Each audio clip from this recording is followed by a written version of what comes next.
नमस्कार दोस्तों, मैं doctor Hamid Khan, team director पाथाइस एकेडमी। और सफलताओं की जो कहानी जब चालू होती है तो स्वाभाविक है सुनने में बड़ा मज़ा आता है, लेकिन वो कैंडिडेट जिन्होंने इस सफलता को चखा है, हम उनसे बातचीत करते हैं। तो आइए श्वेता पांडे जी का स्वागत करते हैं। और अभी हाल ही में जो CGPSC असिस्टेंट प्रोफेसर का रिजल्ट आया तो कॉमर्स विषय के लिए आपका चयन हुआ है, तो बहुत बहुत स्वागत श्वेता आपका। Thank you sir. और आइए समझते हैं कि स्ट्रगल क्या चीज़ होती है और सफलता ऐसे एक दिन अचानक चलकर नहीं आती है, बल्कि उसके लिए एक अच्छी खासी मेहनत होती है। तो उस मेहनत के बारे में समझते हैं। तो श्वेता, सबसे पहले मैं जानना चाहूँगा कि स्कूलिंग के बाद आपके दिमाग में करियर कौन सा आया था, क्या बनना चाहती थी आप? सर बेसिकली अगर मैं बोलूं कि मैं जब तक स्कूलिंग कर रही थी तब तक मुझे डॉक्टर बनना था। ओके। तो मैं डॉक्टर बनना चाहती थी, बट उस टाइम में मेरी मम्मा बोलती थी कि नहीं, टीचर बनना है। अच्छा। ये बहुत अच्छा जॉब है और रेस्पेक्टेड जॉब है, तो ये मेरी मम्मा बोलती थी। बट मैंने तय किया था जब तक मेरे दिल से नहीं आएगा तब तक मैं नहीं करूंगी। तो ऐसा मेरा सोच था। तो उस टाइम तक मेरे में था कि डॉक्टर बनूंगी। लेकिन उसके बाद फिर करियर में ऐसा हुआ कि नहीं, जब यहाँ आ गई, मतलब मेरे पापा की डेथ हो गई, तो फिर मैं यहाँ आ गई और 2008 से मैं कंटिन्यू ग्रेजुएशन भी मैंने यहीं से किया है। उसके बाद ग्रेजुएशन में भी मुझे समझ नहीं आया। सब लोग जैसे आज भी बच्चे लोग फेस करते ही होंगे, सब लोग ऐसा बोलते हैं कि आप एग्जाम देते रहो, कोई ना कोई एग्जाम क्लियर हो जाएगा। ऐसा तो उस टाइम में सब लोगों ने यही बोला कि आप एग्जाम देते रहो। तो मैंने हर तरीके का एग्जाम दिया, SSC और बैंकिंग, सब तरीके का एग्जाम दिया। बट मुझे वो ठीक नहीं लगा, क्योंकि मैं इस तरीके से सिर्फ एग्जाम देना है बिना प्रिपरेशन के, वो बिल्कुल भी सही नहीं होता। क्योंकि आप प्रिपरेशन नहीं करके देते हो तो एक फ्रस्ट्रेशन आता है कि तैयारी कर रहे हैं लेकिन हो नहीं रहा है, ये चीजें होती है। इसलिए मैंने वो चीज छोड़ दिया। इसके बाद मेरी जैसे ग्रेजुएशन मैंने दुर्गा कॉलेज से किया है, तो उसके बाद MCOM भी मैं दुर्गा कॉलेज में ही कर रही थी। तो वहाँ के प्रोफेसर का मैं बोलूंगी इसमें सबसे बड़ा योगदान है, क्योंकि जब क्लास वो लोग लेते थे तो उनको समझ में आ जाता कि यहाँ के स्टूडेंट जैसे इनमें कैपेसिटी है, ये लोग ये चीज कर सकते हैं। तो वो लोग इस चीज के लिए बहुत मोटिवेट करते थे। वो लोग ऐसा रहता था कि हर क्लास के अलग अलग टॉपिक देते थे और बोलते थे इसको आप तैयार करके आओ और आप अपने तरीके से इसको यहाँ पे क्लास में समझाओ। तो हम स्टूडेंट को ही समझाते थे। तो ये वहां से हमारा ये शुरुआत हुआ कि हाँ, ये चीज अच्छी लग रही है, हम तैयारी करके आ रहे हैं। फिर उसके बाद हमको सबके सामने बोलना पड़ रहा है, समझाना पड़ रहा है। तो पहले डर लगता था ऑब्वियसली, जैसे अभी भी कोई भी कैंडिडेट होंगे तो सामने खड़े कर देते, नर्वस हो जाते हैं, बोल नहीं पाते, वो वाली चीजें थी। धीरे धीरे वहां से हमको कॉन्फिडेंस भी आया। जब हम रेगुलर करते रहे वो कॉन्फिडेंस आया। फिर हमको समझ में आया कि नहीं, अब हम इस लाइन में आगे बढ़ सकते, वो इंटरेस्ट डेवलप हो गया हमारा धीरे धीरे। फिर उसके बाद मैंने MPhil किया, इसीलिए क्योंकि इसी लाइन में ही मुझे आगे कंटिन्यू करना था। तो MPhil होने के बाद ही जैसा जॉब भी करने के लिए मैंने ट्राई किया, तो दुर्गा कॉलेज में ही मेरा जॉब लग गया। तो मैं वहीं पे कंटिन्यू 6 साल मैंने जॉब किया वहाँ पे। और कौन सा सब्जेक्ट पढ़ाती थी आप? मैं वहाँ पे सर कॉमर्स ऐसा है कि बहुत ही वास्ट सब्जेक्ट है, तो इसमें ऐसा है कि हर तरीके का सब्जेक्ट हम लोग को पढ़ाना पड़ता था। हर तरीके के सिलेबस चेंजेस, सिलेबस के अकॉर्डिंग अलग अलग, हर साल अलग अलग, हर क्लास में अलग अलग। जैसे BRF होता है, बिजनेस कम्युनिकेशन होता है, मैनेजमेंट अकाउंट, सब तरीके के सब्जेक्ट होते हैं। तो एक जैसा हमको नहीं मिलता, हम अलग अलग। मुझे लगता है इन सब का बेनिफिट भी आपको एग्जाम में बिल्कुल मैं बोलना चाहूंगी। इवन जो स्टूडेंट आगे पढ़ेंगे उनके लिए भी मैं ये बोलना चाहूंगी कि आप ग्रेजुएशन या आप बोल सकते स्कूलिंग से ही ये चीज अच्छे से करें कि आप डेप्थ स्टडी कीजिए। मतलब आप पढ़े जो वो बहुत अच्छे से पढ़े, और ग्रेजुएशन लेवल पे जैसे आप जिस चीज पे कर रहे हैं उसी पे ही अगर आपको करियर बनाना है तो आप उस चीज का बहुत अच्छे से थॉरो स्टडी कीजिए। क्योंकि कोई भी एग्जाम वहीं से ही क्वेश्चन पूछे जाते हैं। जब अगर आप डेप्थ स्टडी करके रखते हैं तो आपके लिए वो बेनिफिशियल होता है। और जब आप हम जैसे नेट का हम तैयारी कर रहे थे, MCOM हो गया, उसके बाद हमने सोचा अब नेट की तैयारी कर लेते हैं करके। तब हमने देखा कि ये सब्जेक्ट हम BCom में पढ़े हैं, MCOM में भी पढ़े, लेकिन नेट में वो चीज फिर से हमको पढ़ना पड़ रहा है। तो ये वाली चीज के लिए मुझे लगा कि आप ग्रेजुएशन जब करते हैं या जब PG करते हैं तो आप इस चीज को बहुत अच्छे से पढ़िए, क्योंकि इसी के बेस पे आपके जो भी कॉम्पिटिटिव एग्जाम है वो इसी के ही बेस में होते हैं। तो ये सबसे जरूरी बात है इसके लिए। तो इसके बाद अब जैसे मैंने नेट उसके बाद क्वालिफाई किया, तो नेट क्वालिफाई करने के बाद एक लक भी है हमारा अच्छा रहा कि इसके पोस्ट आ गए PSC के। तो पोस्ट आने में भी लेट हो जाता है, ऐसा होता है। तो हमारे लिए एलिजिबिलिटी भी हो गई थी नेट के बाद, तो हम इसके लिए फिर हमने PSC के लिए ट्राई किया। तो फिर अब इसके ही तैयारी हमने की इसके बाद। 11th-12th में सब्जेक्ट आपके क्या रहे होंगे? सर मेरी स्टडी थोड़ी सी अलग टाइप की रही है। हाँ। मैं वेस्ट बंगाल से पढ़ी हूँ, तो मेरी बंगाली मीडियम में ही थी वहाँ पे पढ़ाई। और वेस्ट बंगाल का जैसा कल्चर है, वहाँ बिजनेसमैन थोड़े कम होते हैं। अच्छा। मतलब मैं जहाँ से हूँ वहाँ पे, वहाँ पे या तो साइंस चॉइस किया जाता है या तो फिर आर्ट्स। तो साइंस के लिए ऐसा था कि बाहर जाना पड़ता, तो मैं नहीं ले पाई थी वहाँ पे, तो मुझे आर्ट्स ही लेना पड़ा था। मैं आर्ट्स पढ़ी थी वहाँ से। फिर उसका जब यहाँ आई तो फिर यहाँ पे मुझे कॉमर्स का बेनिफिट मिल गया, क्योंकि कॉमर्स यहाँ पे बहुत ज्यादा ही मतलब यहाँ पे डिमांड है, तो उस हिसाब से मैंने कॉमर्स ही फिर चूज किया। कॉमर्स रायपुर में जी, बहुत सारे स्टूडेंट्स हैं, कॉलेजेस भी काफी हैं। जी सर, बिल्कुल। चलिए बढ़िया। तो जो युवा साथी हम लोग को देख पा रहे होंगे इस वीडियो को, तो डेफिनेटली आपके लिए लर्निंग्स हैं कि देखिए किस तरह से कोई विषय यदि आपकी दीवानगी उसके प्रति है तो वो आपको एक करियर के बेहतर मुकाम तक पहुंचाने में हेल्प करता है। तो श्वेता के साथ वो जर्नी बहुत बेहतरीन दिख रही है। श्वेता, कभी ऐसा लगा कि नहीं मुझसे नहीं हो पाएगा, नेट नहीं दे पाऊंगी या ये एग्जाम मुझसे नहीं निकलेगा कभी? क्योंकि सफलता के पहले कोई ना कोई छोटी मोटी असफलताएं जरूर जुड़ी होती हैं, तो कुछ शेयर करना चाहेंगी? सर मैं इसमें ये शेयर करना चाहूंगी, जैसा कि मैंने अभी भी बोला, जब आप ये सोच करके देते हो कि एक बार देते रहते हैं एग्जाम, एक ना एक बार क्लियर हो जाएगा, जी, ये सबसे गलत सोच है। मेरी भावना ये है। इसका मतलब ये हुआ कि बिना टारगेट के हम एग्जाम नहीं दे। हम आप जब भी एग्जाम देंगे, आप पहला यही सोचे यही मेरा फर्स्ट अटेम्प्ट है और यही मेरा लास्ट है, मेरे को इसके बाद दूसरा कोई ऑप्शन नहीं मिलेगा। जब आप ये सोच करके देते हो तो आप उसमें पूरा का पूरा फोकस करते हैं। दूसरी चीज, कई लोग ये भी सोचते हैं जॉब के साथ नहीं होगा, फैमिली इश्यूज के साथ नहीं होगा। बिल्कुल भी ये मत सोचिए, जबकि मेरा ये मानना है कि उसी के साथ होगा, क्योंकि जब आप इश्यूज के साथ होते हैं ना तो आपको एक मोटिवेशन मिलता है कि हम ये चीज करें, बहुत अच्छे से करें करके। तो मैंने इसलिए जॉब करते करते ही, जैसे नेट क्वालिफाई जब मैं की तो मैं जॉब करते करते ही की। फैमिली में भी बहुत सारे इश्यूज थे, वो साथ में ही चलते। ये सिर्फ मेरी कहानी नहीं है, हर किसी के लिए है, सबके लिए ये सारी चीजें चलती हैं। तो आप ये मत बोलिए कि हम जब फ्री हो जाएंगे तब एग्जाम देंगे, एक ये चीज भी बिल्कुल मत सोचिए। और दूसरा कि आप बार बार एग्जाम देंगे, ये चीज भी मत सोचिए। सोच पहले ये रखिए कि हम एक बार एग्जाम देंगे और इसी बार ही क्लियर होगा। तो ये चीज मैं इसलिए बोलना चाह रही हूँ क्योंकि नेट का एग्जाम भी ऐसा ही हुआ था। मैंने फर्स्ट अटेम्प्ट में ही क्लियर किया था नेट का एग्जाम भी। एक बार मतलब मैं नेट का एग्जाम अटेम्प्ट करना चाह रही थी, बट आधार कार्ड में कुछ इश्यूज के कारण नहीं हुआ था। अच्छा। तो उसके बाद मैं नहीं दे पाई थी, तो उसके बाद मैं बोली अब एक ही बार दूंगी और उसी बार क्लियर होना चाहिए, तो वो एक ही अटेम्प्ट में दी थी। और पीएससी का जब आया तो ये भी हमें पता था कि इसका बार बार तो आएगा नहीं पोस्ट, ये लंबे टाइम के बाद आता है। तो इसके लिए भी मेरी सोच यही है कि पहली बार एक ही बार देना और इसी बार क्लियर करना। जब आप ये सोच के करते हैं, जरूरी नहीं कि हर किसी का क्लियर हो जाए, तो आप फिर एकदम फेलियर के बारे में भी मत सोचिए कि भाई अब नहीं हो पाएगा। जब आपने इतना तैयारी किया है, इसका मतलब आप जैसे 50% या 60% तो आप तैयार हो ही चुके हैं। नेक्स्ट अटेम्प्ट में आप और ज्यादा अच्छे से करेंगे तो आप 100% तैयार हो जाएंगे। तो ये आपके लिए पूरा नेगेटिव चीज नहीं है, आपके लिए पॉजिटिव है कि आपने बहुत सारी तैयारी कर ली है, अब आपको थोड़ा सा तैयारी करना है। ज्यादातर होता है ऐसा कि हम जब 1-2 नंबर से चुकते हैं ना, तभी लोग हार मान जाते हैं। तो ये चीज नहीं होनी चाहिए। जी।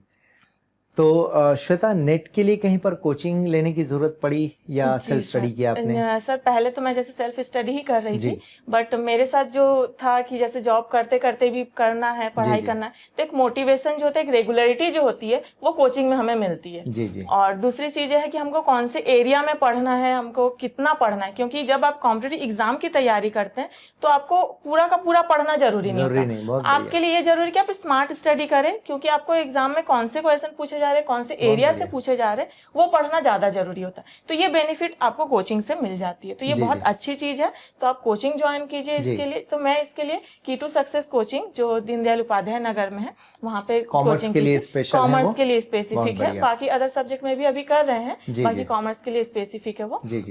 तो वहां से ही मैंने किया था। तो उन्होंने नेट के लिए आपको बेहतर तरीके से ट्रेन किया। नेट के लिए मुझे एक तो रेगुलरिटी भी मिली, दूसरी टेस्ट सीरीज भी रहता है, जब आप टेस्ट देते रहते हैं। दूसरी बात, आप जब अकेले तैयारी करते हैं तो एक जो कॉम्पिटिटिवनेस है वो नहीं आता है। मतलब आपको ये नहीं समझ में आता कि बाकी लोग कितनी तैयारी कर रहे हैं, हम कितनी तैयारी कर रहे हैं, हमें कितना आ रहा है, ये चीज हमको नहीं समझ में आता। तो जब आप एक माहौल में रहते हैं तो आपको खुद ब खुद लगता है कि नहीं, पढ़ना है और अच्छे से करना है। तो इसलिए कोचिंग इसलिए बेनिफिट देता है। बहुत बढ़िया।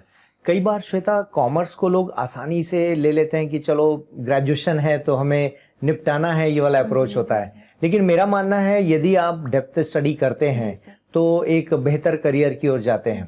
तो कॉमर्स एज अ सब्जेक्ट, 3 साल आपने ग्रेजुएशन किया, फिर एमकॉम किया, तो कितना आसान कितना कठिन, क्या बताना चाहेंगे? खासकर 12वीं के भी छात्र होंगे जो शायद हमें देखेंगे आने वाले दिनों में, तो मैं उनके लिए मार्गदर्शन चाहता हूं कि इस बारे में क्या आपका कहना, पढ़ाई कैसी है कॉमर्स की? कॉमर्स की पढ़ाई, जैसा कि मैं बताई कि मैं बिल्कुल भी अननोन थी कॉमर्स जी। से, और इवन जैसा पहले से ही मेरी सोच थी, क्योंकि मैं वेस्ट बंगाल से हूँ तो जी। कॉमर्स लेना ही नहीं चाहती थी, जी। सच में नहीं लेना चाहती थी। लेकिन जैसे ही मैं यहाँ आई जी। तो उसके बाद मुझे ये लगा कि नहीं, यहाँ पे तो कॉमर्स का ही ज्यादा डिमांड है, मैं आर्ट्स पढ़ूंगी भी तो मैं आगे मेरे को स्कोप क्या मिलेगा। मैं किसी स्ट्रीम को कम या ज्यादा नहीं बोल रही हूँ, लेकिन मुझे उस टाइम में जो सही लगा, जी, आर्ट्स के भी अपने इंपॉर्टेंस है, साइंस के भी अपने इंपॉर्टेंस है, बिल्कुल ठीक। तो बट मुझे ये लगा फिर कॉमर्स ले लेना जी। चाहिए। तो मैं ले तो ली थी, लेकिन फर्स्ट ईयर में मुझे बिल्कुल नहीं समझ में आया कि मैं यहाँ की स्टडी कैसे करूँ। ठीक बात है। लेकिन उसके बाद क्योंकि मुझे पढ़ना पहले से ही पसंद था जी, और जी। मैं चैलेंज लेना भी एक्सेप्ट करती थी, मतलब चैलेंजिंग वे में ही पढ़ना पसंद करती थी, तो फर्स्ट ईयर में बहुत अच्छा नहीं रहा एक्सपीरियंस। लेकिन सेकेंड ईयर से फिर मुझे समझ में आया कि नहीं, ये सब्जेक्ट बहुत अच्छा है, क्योंकि आप इसमें एक टॉपिक के बारे में नहीं पढ़ते, आप जी। इसमें वेरियस चीजों के बारे में पढ़ते हैं। मतलब जी। आपको मैथ्स के साथ भी ये रिलेटेड है, जी। इकोनॉमिक्स के साथ भी रिलेटेड है, मैनेजमेंट के साथ भी रिलेटेड है। मतलब कॉमर्स बहुत ही वास्ट है, जहां आप प्रैक्टिकल लाइफ में भी अगर देखेंगे तो इसके सब हर पहलू में ही आपको कहीं ना कहीं ये मददगार होगा। सिंपल से अगर हम मैनेजमेंट की बात करें तो हम घर से लेकर के शुरू करते हैं, इसका हर काम में भी मैनेजमेंट करते हैं। इकोनॉमी, हमारे देश की इकोनॉमी, इसके बारे में जानना, ये सारी चीजें भी हमारे लिए जरूरी है। अकाउंटिंग, क्योंकि हर कोई ना कोई काम तो करता ही है, तो ये अकाउंटिंग भी हमारे लिए जरूरी। तो ये चीज है कि बेसिक चीजें ये हमारे लिए इंपॉर्टेंट है ही, कॉमर्स हमारे लिए बहुत इंपॉर्टेंट है। दूसरी चीज है टफ की अगर बात करें तो टफ, कोई भी सब्जेक्ट टफ तब तक होता है जब तक हम उसको नहीं पढ़ते। बहुत बढ़िया। जब हम उसको पढ़ेंगे तो ये क्या है, सबसे अच्छा होता है, हम पढ़ लेते हैं तो उसका धीरे धीरे इजी। जैसे अगर मैं आज अचीव कर चुकी हूँ, पीएससी एपी बन चुकी हूँ, लेकिन जब तक नहीं बनी थी तब तक मेरे लिए ये डर था, जैसा अभी सबको होगा मेरे लिए भी यही डर था, मैं कैसे करूंगी, होगा कैसे, किस तरीके से करूंगी। लेकिन जब आप बन जाते तो वो इजी हो जाता है। तो इसीलिए आप जहाँ पे आपको डर लग रहा है, आप उस चीज को अच्छे से करें, वहां पे और ज्यादा फोकस करके करें, तैयारी करें उसमें, तो आपको डेफिनेटली उससे डर हट जाएगा आपका, और आप उसमें और अच्छे से ग्रोथ कर सकते हैं। ठीक है। नेट का अनुभव कैसा रहा? आई मीन कितने दिन में तैयारी हो जाती कॉमर्स से? यदि कोई नेट करना चाहे तो कितना टाइम लगता है? बेसिकली जैसे ये जिस टाइम में इसका एप्लीकेशन, मतलब हम लोग को फॉर्म भरने के लिए आया था, उस टाइम से ही मैंने तैयारी स्टार्ट की थी। तो ये जैसे जनवरी में आया था 2018 में, उस टाइम से ही मैंने तैयारी स्टार्ट की थी, और जुलाई में हमारा एग्जाम था, और जुलाई में ही रिजल्ट भी आ गया। हर साल जुलाई में ही इसका एग्जाम होता है, नेट का एग्जाम? जी सर। साल में दो बार होता है? एक जुलाई में होता है, एक दिसंबर में होता है। कोई सा भी दे सकते हैं? हाँ, कोई सा भी दे सकते हैं। 6 महीने के प्रिपरेशन, 6 महीने के गैप में आता है, तो आप कोई सा भी एग्जाम दे सकते हैं इसके लिए। तो मैं वो जो 6 महीने का गैप है, तो 6 महीने में भी आप 2 महीने हटा दीजिए उसमें, क्योंकि आप एग्जाम के लिए, प्रिपरेशन के लिए, सारी चीजों के लिए चलिए, तो 3 महीना या 4 महीना इसके लिए इनफ है, आप तैयारी कर सकते हैं। लेकिन इसके लिए जरूरी है, तैयारी में मुझे जो समझ में आती है कि आप तैयारी जब करते रहते हैं तो आप उस सब्जेक्ट के बारे में, जैसे मैं ग्रेजुएशन में पढ़े, एमकॉम में पढ़े, तो वो बस एक तरीके से रिवीजन होता है। जी। तो ये आपके लिए फायदेमंद होता है कि आप जो सब्जेक्ट पढ़े हैं उसी को ही आपको फिर से पढ़ना है। और ज्यादा अच्छे से पढ़ने के लिए, कम टाइम में आपको ज्यादा अच्छे से तैयारी करनी है, तो आप दूसरों को पढ़ाइए। अच्छा, ये बहुत अच्छा है। जैसे मैंने ग्रुप स्टडी की है, मतलब मेरे फ्रेंड सर्कल थे, तो हम लोग ग्रुप स्टडी करते थे, कोई एक टॉपिक हम तैयार करते थे और हम ग्रुप में सबको समझाते थे। तो इससे क्या होता है कि आप खुद भी पढ़ते हैं, आपकी खुद की भी तैयारी होती है, और उसके साथ साथ आप जिनको बता रहे हैं उनकी भी तैयारी होती है। जब आप दूसरों को बताते तो वो रिकॉल अच्छे से होता है। कई बार क्या होता है, हम बुक में पढ़ रहे हैं, वो रिकॉल नहीं कर पाते, लेकिन जब आप दूसरों को पढ़ाते हैं तो इससे रिकॉल भी अच्छे से होता है। तो ये चीज बेनिफिट रहता है, तो आप ग्रुप स्टडी करिए इसके लिए। तो देखिए दोस्तों, कितनी सारी सलाह है यदि आप फोकस होकर पढ़ाई करते हैं। श्वेता, कोई बुक, आई मीन कुछ किताबों की लिस्ट हम बता सकते हैं जो पर्टिकुलर नेट में आपको काम आई कॉमर्स में? बेसिकली मैंने तो, क्योंकि ग्रेजुएशन और उसके लिए जो बुक्स थे अवेलेबल थे हर सब्जेक्ट के इसमें, तो उसी से ही मैं पढ़ी थी। और स्पेसिफिक अगर कोई चाहते हैं कि फर्स्ट एक बार पढ़ना है, ओवरव्यू लेना है, तो इसके लिए ट्रूमेंस की बुक आती है कॉमर्स की, वो बहुत अच्छी बुक है। आप एक बार, आपको पूरा सिलेबस उसमें एक बार कवर हो जाएगा, तो आपको ये समझ आ जाता है कहाँ कहाँ से हमको पढ़ना है। तो ये उसके लिए बहुत अच्छी बुक है। और एक फर्स्ट पेपर होता है जो जनरल एप्टीट्यूड वाले रहते हैं, तो उसके लिए एक केवीएस मदान की बुक आती है, वो बहुत अच्छी बुक है जिसमें सारी चीजें कवर की गई है। तो आप एक बार उस चीज को भी पढ़ सकते हैं। जी। इंटरनेट से भी कुछ मदद मिली, कुछ हेल्प लिया आपने? जी सर, क्योंकि कई बार क्या होता है, हमको जब पढ़ते रहते हैं तो हमको खुद कंफ्यूज होते हैं कि ये सही है कि नहीं। कई बार जैसे हम कोचिंग से भी पढ़ के आ जाते हैं और खुद पहले से कुछ पढ़े हुए रहते हैं, तो कंफ्यूजन भी होते हैं। तो इसलिए हम कई बार नेट से भी इसके लिए मदद लेते हैं। करंट से रिलेटेड टॉपिक के लिए भी हम नेट से मदद लेते ही हैं। बहुत बढ़िया। मॉक कैसा रहा अब आपका? मॉक कह रहा हूँ, इंटरव्यू का प्रोग्राम कैसा रहा जब आप वहाँ गए तो बोर्ड में कौन मिले और किस तरह के सवाल उठे? सर मैं एक तो वहाँ पे इंटरव्यू में 3 पैनल थे जी। तो ABC 3 पैनल थे, उसमें से मेरा C बोर्ड वाला जो था वो मेरा था जी। तो मैं किसी को भी मतलब पर्टिकुलर ऐसी पहचानती नहीं, पर्सनली मैं किसी का नाम भी नहीं जानती थी वहाँ पे कौन है करके। तो एक तो ये बात है कि जैसे पहले डर रहता है, ये इंटरव्यू देने जाओ तो हर किसी को डर रहता है, तो क्योंकि मैं जब तक गई थी 1-1:30 बजे गई थी और उसके बाद 2 घंटे बाद मेरा इंटरव्यू हुआ। तो उस टाइम तक मेरा डर खत्म हो गया था। उसके बाद ऐसा था कि अब जल्दी से मेरी इंटरव्यू ले लीजिए, ऐसा था। तो वो एक डर जो है वो खत्म हो चुका था उतने देर में। फिर जब मैं एंट्री ली उसके बाद तो उन्होंने बहुत अच्छे से स्वागत किया और बहुत अच्छे से ही उन्होंने मतलब एकदम काम करके हमें भी एकदम ऐसा स्ट्रेस मत लो, धीरे से अच्छे से क्वेश्चन पूछा उन्होंने, एकदम से बोला कि आप हड़बड़ी मत कीजिए, आप आराम से उसके लिए आंसर दीजिए, आप टेंशन मत लीजिए। तो ये चीज बहुत अच्छा है कि आपको वहाँ पे वो काम करके ही आपसे आंसर सवाल करते हैं, तो ये चीज बहुत अच्छा है। तो 3 फैकल्टी थे तो तीनों ही हम में से सवाल पूछे गए, तीनों से ही। तो सब्जेक्ट के ही मोस्ट ज्यादातर क्वेश्चन जो मेरे से पूछे गए कॉमर्स के सब्जेक्ट के। इवन मैं ये भी बता दूं, मैं जो इतने दिन से तैयारी कर रही थी तो उसमें से कुछ नहीं पूछा गया। कई बार ऐसा होता है। ऐसा था वहाँ पे कहीं ना कहीं मेरा एक्सपीरियंस काम आया, जो मैं इतने साल से पढ़ा रही थी, तो वो चीजें हमको पता थी कि हम पढ़ाए हैं कभी करके, तो वो सारी चीजें मैं अच्छे से जवाब दे पाई। सवाल कौन कौन से थे, 2-4 हम शेयर कर पाएं? जैसे कि अगर कॉमर्स के स्टूडेंट है तो वो लोग जानते होंगे, BRF करके बुक होता है, उसमें नेगोशिएबल इंस्ट्रूमेंट होता है, तो उससे चेक से रिलेटेड क्वेश्चन पूछे गए हमको, और बजट से रिलेटेड क्वेश्चन पूछे गए, इनकम टैक्स से, कैपिटल गेन से रिलेटेड क्वेश्चन पूछे गए कि क्या होता है, उसके सेक्शन से रिलेटेड क्वेश्चन पूछे गए। और इनकम टैक्स में एक होता है हिंदू अनडिवाइडेड फैमिली होता है, उसमें दया भागा और मिताक्षरा होता है, तो उससे रिलेटेड भी क्वेश्चन पूछे गए। अकाउंट से रिलेटेड क्वेश्चन पूछे गए कि कौन सा अकाउंट में आता है कोई चीज, और जर्नल एंट्री भी इससे रिलेटेड पूछे गए। जी। बेसिकली सहज थे आप सभी सवालों में? हाँ, मुझे 1-2 सवाल में जैसे मैं थोड़ा सा हड़बड़ा गई थी, तो मैं वहां पे आंसर थोड़ा देने में मतलब मुझे आता था, लेकिन मैं सेंटेंस अरेंज नहीं कर पाई उस टाइम में। तो उन्होंने मुझे बताया कि आप पहला बहुत अच्छे से बताई हैं, तो आप दूसरे के लिए थोड़ा सा सोच लीजिए, फिर अच्छे से बताइए करके। तो उन्होंने उसके लिए मुझे टाइम दिया, तो मैं फिर उसके बाद में उस चीज को बताई। एक क्वेश्चन मैं नहीं बता पाई, तो उसके लिए मैंने तुरंत उसके लिए बोले, सर मैं नहीं बता पाऊंगी, सॉरी, वो कैपिटल गेन से रिलेटेड ही था, तो वो मैं नहीं बता पाई आगे, तो उसके लिए मैंने सॉरी बोल दिया। कोई लोकल क्वेश्चन भी छत्तीसगढ़ से रिलेटेड? हाँ, लोकल पहले तो उन्होंने मुझे यही पूछा क्योंकि आप वेस्ट बंगाल से हैं करके, तो आप यहाँ कैसे आ गई, तो पहला शुरुआत मेरे से इसी नाम से ही हुआ। तो मैं वही बताई कि यहाँ पे मैं चाचा जी के पास रह रही हूँ करके, और मुझे बेसिकली छत्तीसगढ़ से सिर्फ 3 ही क्वेश्चन पूछे गए। अच्छा। मुझे में भी हो सकता है मैं यहाँ से नहीं हूँ इसलिए ज्यादा नहीं पूछे गए, तो 3 में से सिर्फ वही विकास खंड कितने हैं छत्तीसगढ़ में, सॉरी रायपुर में कितने विकास खंड है, उनके नाम, और आरंग किस लिए फेमस है। अच्छा। तो मुझे सिर्फ यही 3 क्वेश्चन पूछे गए। इवन मैं उसके लिए प्रिपेयर थी, छत्तीसगढ़ से और भी पूछेंगे तो मैं उसके आंसर दे सकती थी, बट मे भी उनको ये लगा होगा यहाँ से नहीं है तो उसमें ज्यादा क्वेश्चन नहीं किए गए। बट जो देख रहे होंगे, जो प्रिपरेशन कर रहे होंगे, वो लोग ऑब्वियसली छत्तीसगढ़ की तैयारी बिल्कुल करें, क्योंकि वो यहाँ से हैं, और नहीं भी हैं अगर, तो ये हर किसी का अलग अलग है, लक फैक्टर भी है, या फिर वो फैकल्टी के ऊपर जो ले रहे हैं इंटरव्यूअर, उनके ऊपर डिपेंड करता है कि वो कहाँ से किस तरीके का क्वेश्चन पूछेंगे। सबको सेम नहीं पूछेंगे, तो वो छत्तीसगढ़ से पूछ भी सकते हैं, इवन जनरल क्वेश्चन कुछ भी पूछ सकते हैं, तो इसलिए आप उसके लिए भी प्रिपेयर रहिए। जी। हॉबी से रिलेटेड कोई सवाल पूछा? नहीं सर, मुझसे नहीं पूछा गया, हालांकि बाकी लोगों से पूछा गया, बट मुझसे नहीं पूछा गया। स्कूल, कॉलेज या बंगाल के बारे में कोई सवाल? बस बंगाल से यही पूछा गया कि मैं वहां से कैसे आई करके। अच्छा। तो ये मुझे बेसिकली सिर्फ सब्जेक्ट का ही पूछा गया। अच्छा, मेनली मुझे फोकस किया गया, सब्जेक्ट पे ही फोकस किया गया। एक्चुअली मेरा आखिरी में भी था, तो उस टाइम मुझे सिर्फ सब्जेक्ट से ही पूछा गया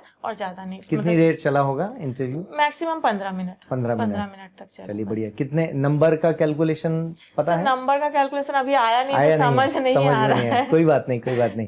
अच्छा, इसके अलावा जब यहाँ मॉक दे रहे थे तो किसी पॉइंट पर ऐसा लगा कि हाँ, ये मॉक मैंने दिया तो ठीक रहा, है ना, प्रैक्टिस हो गई कम से कम बोलने की, ऐसे?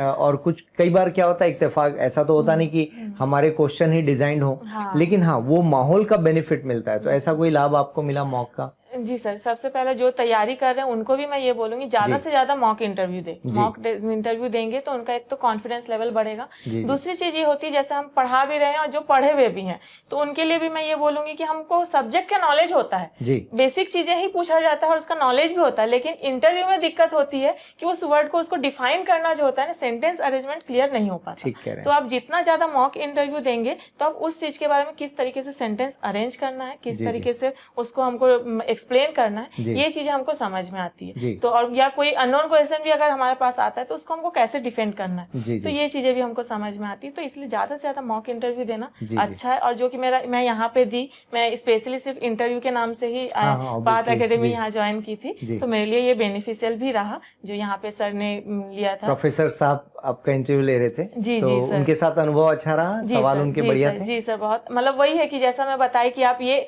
और सबसे बड़ी बात आप एक्सपेक्ट करके ही मत जाओ कि ये क्वेश्चन पूछा जाएगा। हाँ, वो तो खैर कॉपी हाँ, कभी नहीं तो हो सकता। कभी नहीं हाँ, हो सकता, जी। और कोई एक्सपेक्टेशन ही मत रखो। आप ये जी। सोचो जो भी आएगा मैं उसका आंसर कर सकूं। बहुत बढ़िया। तो इसमें आपको जो भी पूछा जाएगा तो आपको जितना उसका नॉलेज है आप उसके हिसाब से उसका आंसर करिए। तो मॉक इंटरव्यू देने से ये बस फायदा रहता है कि आपको उसके बारे में नॉलेज होता है, तो बहुत उसको आपको बढ़िया। एक्सप्लेन कैसे करना है। जी, जैसे जी। कि मैं भी अभी पास आउट हुई हूँ, जी, इसके जी। पहले कुछ दिन, एक हफ्ते पहले मेरी भी ये हालत थी कि मुझे सब कुछ आते हुए भी मुझे ऐसा लग रहा था मुझे कुछ भी नहीं आता।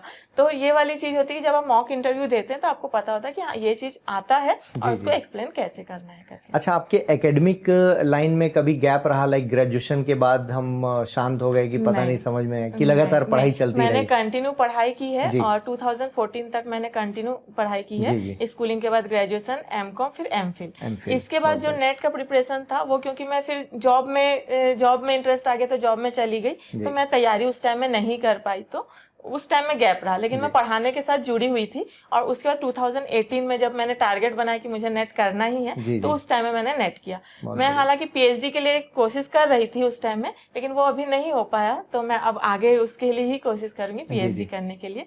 और नेट के बाद तुरंत पीएससी आ गया, तो मैं इसकी तैयारी करने लगी। और आपका इरादा है सिविल सर्विसेज, आईएएस या स्टेट पीएससी में जाने का? अभी मेरा ऐसा इरादा नहीं है, क्योंकि मेरा ड्रीम भी यही था, मेरा एम भी यही था कि मुझे असिस्टेंट प्रोफेसर बनना है। तो अभी फाइनली मैं इसको अचीव की हूँ, लेकिन मैं इसी लाइन में ही और ग्रोथ करना चाहती हूँ, पीएचडी करना चाहती हूँ इसी लाइन में ही, और प्रोफेसर के आगे भी मतलब इसमें और आगे काम करना चाहती हूँ। शिक्षा में कोई ऐसा यूनिक योगदान देना चाहते हैं जो आपको लगता है कि ये गैप है एजुकेशन लाइन में? इसके लिए मैं एक न्यू एजुकेशन पॉलिसी का सराहना करूंगी, जो मुझे भी लगता है, मुझे क्रिएटिविटी बहुत पसंद है हर चीज में, चाहे वो आप लिखने में हो, पढ़ने में हो, कोई काम में भी हो, छोटी छोटी चीजें, बट क्रिएटिविटी अच्छी लगती है मुझे। तो ये चीज जो है न्यू एजुकेशन पॉलिसी में अब ऐड किया गया कि आप पढ़ाई के साथ साथ वोकेशनल कोर्सेज भी कीजिए, आपको जिसमें इंटरेस्ट है, आपके हॉबी से रिलेटेड भी है, तो आप उसमें भी आप उसमें ऐड कर सकते हैं। तो इससे क्या है, बच्चों में क्रिएटिविटी आएगी। जैसे अब 6th और 8th के बीच में बोला गया, जैसे आप वोकेशनल कोर्स के लिए उनको ट्रेनिंग के लिए दिया जाएगा काम, तो ये इन सब चीजों में उनका इंटरेस्ट जो है वो भी डेवलप होगा, वो भी समाज के प्रति कुछ कर पाएंगे। तो मेरा भी इंटरेस्ट यही है कि मैं कुछ अच्छा क्रिएटिविटी करूं सबके लिए, तो अच्छे से अच्छा मतलब यूनिक योगदान दे सकूं उन लोगों के लिए। कॉमर्स में यदि हम और करियर विकल्प की बात करें तो लोगों के पास और क्या विकल्प हैं? कॉमर्स में तो बहुत सारे विकल्प है। जैसे आप कॉमर्स जैसे बीकॉम एमकॉम करते हैं तो इसके साथ सबसे अच्छा, जैसे ज्यादातर लोग करते हैं, सीए आप बन सकते हैं, आप सीएस कर सकते हैं, बैंकिंग के लिए आप ट्राई कर सकते हैं। इसके आगे आप एमबीए वगैरह करके, जैसे कॉर्पोरेट सेक्टर में अगर आप जाना चाहते हैं तो आप उसके लिए भी जा सकते हैं। और ऑब्वियसली जैसे मैं असिस्टेंट प्रोफेसर के लिए ट्राई की, तो आप उसमें भी आप कोर्स कर सकते हैं। तो चलिए दोस्तों, देखिए सफलता की कहानी के पीछे लंबी कहानी होती है। एक दिन जो सफलता मिलती है तो ऐसा लगता है कि बहुत जल्दी मिल गई है ना, ये दर्शकों को ऐसा लगता है, लेकिन जो कैंडिडेट हैं उनकी मेहनत, जैसे यहाँ श्वेता हमारे साथ हैं, तो काफ़ी लंबी मेहनत रही, और एक ड्रीम साथ में लेकर चलना और उसके ऊपर मेहनत करना और अंततः उसको अचीव कर लेना, तो माता पिता के आशीर्वाद, भाई बहन, यार दोस्त, और सबसे इम्पोर्टेंट चीज़ जो गुरुजन होते हैं।